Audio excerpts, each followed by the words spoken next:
Hey everyone, and welcome back to another Jay the One Eye Gamer video. In today's video, we're going to be taking a look at the massive amount of information that dropped for Project Tall. That's gameplay reveal and other big information that we need to know about the game. But if you guys don't know about Project Tall, that's perfectly fine. The game was officially revealed back, and I think about like 5 or 6 months ago, and I used the phrase reveal with air quotes, and that's because when the game was revealed, it was basically just a screenshot of what looked to be the main character fighting a monster. And they didn't give us a lot of other information to go along with that, so if you looked at that screenshot, you could infer that maybe it was like an RPG, an action RPG, a Souls-like, an action game. Didn't really give us a lot of information, but that all changed a couple of days ago when we got concrete information about what Project Tall is going to be. And this comes from the developers themselves. Project Tall is going to be a AAA single-player open-world action RPG. That's a mouthful. And it's using Korean mythology as a backdrop for the open world, which is very interesting because I don't know a lot about Korean mythology, so that's got me very intrigued. And if anything, the game looks beautiful, if you can tell by the B-roll that's going on in the background, and it's running so buttery smooth as well. And they are touting a massive open world. Now, I'm not a real big fan of open world RPGs just because the only ones I've really put a lot of time into are the Xenoblade Chronicles games, because those are really great games, guys. If you've never played them, I highly recommend them. And also, they are technical marvels that Monolith Soft was able to get running on the original Switch. And now with the Switch 2 out, I can't freaking wait to see what their next game's going to be and how amazing it's going to run on the Switch 2.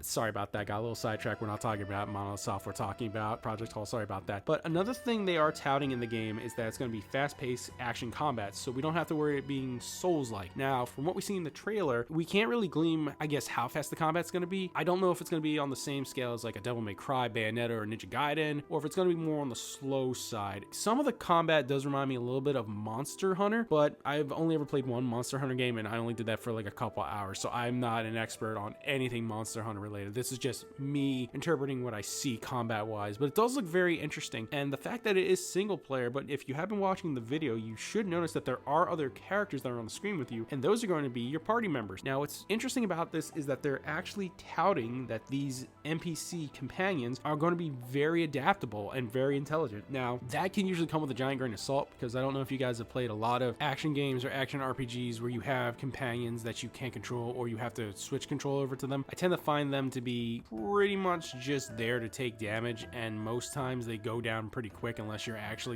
on top of keeping them alive or switching over to them. Games that make me think about that, Tales sometimes is pretty notorious for that. Kingdom Hearts is really notorious for that. But the only game I've ever played with that had really competent NPC party members, to my knowledge, was Grand Blue Fantasy Relink. And the reason I say that is because that was the first game and probably one of the only games where I've actually seen the NPC party members put some self-preservation on display. And by that I mean, usually they would be fighting the enemy as well as just like you, but they would also dodge incoming attacks if they could do it instead of just taking it on the chin. So when I think of intelligent companions, I kind of hold that to be the standard, because I think that was really well done. Like, I didn't have to really babysit those characters. I mean, if they did get hit by something massive, you could heal them or have a healer. But for most of the fight, they were actually able to be very self-sustaining without you having to like monitor them. I'm curious to see if that's the level they're going with on this, because if you have seen in the trailer that's been going in the background, at one point you do see what looks to be the main character being like launched from the enemy, and right before they hit the ground, your companion party member seems to show up and catch you, so you're not taking, I guess, the full fall damage, and it looked like you're able to get right back into the combat. So that's very interesting, because like I said, they are being touted as very intelligent. But another thing they're also talking about is that each of the unique NPC characters, they're going to have their own abilities, personalities, and roles in combat. So it makes me wonder if we're going to have like a big cast of NPC champions, or if we're just going to have a couple that like help supplement your playstyle. And like I said, they do intend to make it so that these guys interact based on the environment and your playstyle. So I wonder if that means if you can tailor it, like if you want to play a ranged character and you just bring in like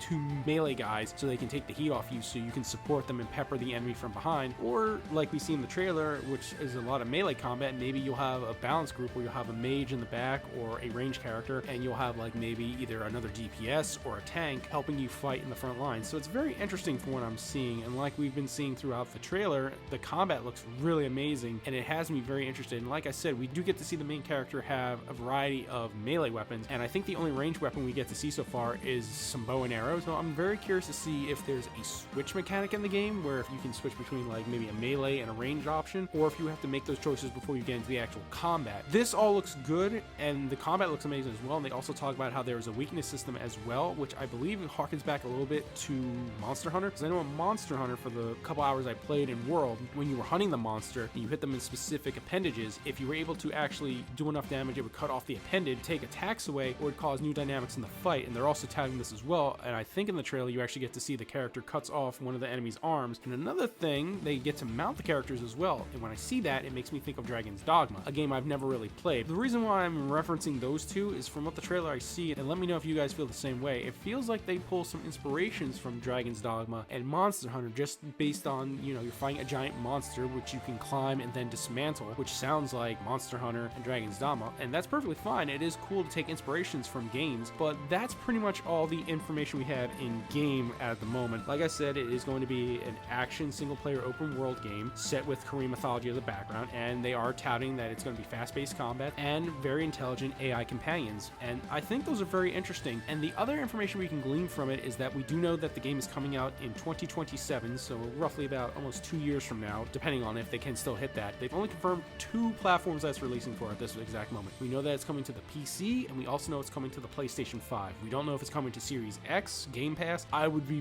very impressed if this could run on a Switch too. I'm not gonna lie to you guys. If they could get this game looking as well as it does and running as well as it does on a Switch too, I would be very impressed by that. But that's gonna do it for me, guys. I want to thank you very much for watching the video. If you made it this far, in the comment section, please let me know what you feel about this game. Do you think it's going to be a really fun experience? Do you think it's overhyped? Do you feel like maybe that genre of game is overdone right now? Or do you think it borrows too heavily from Dragon's Dogma and Monster Hunter and won't be able to stand out on its own? I would love to hear all of these. As for me, like I said, personally, I'm very interested in this game. I'm going to keep my pulse on it, and I think it has the potential to be a very fun game in 2027 if it can actually hit that. I want to thank you all for watching the video. I want you all to be safe out there. I want you all to have a great day, and remember, let's rock.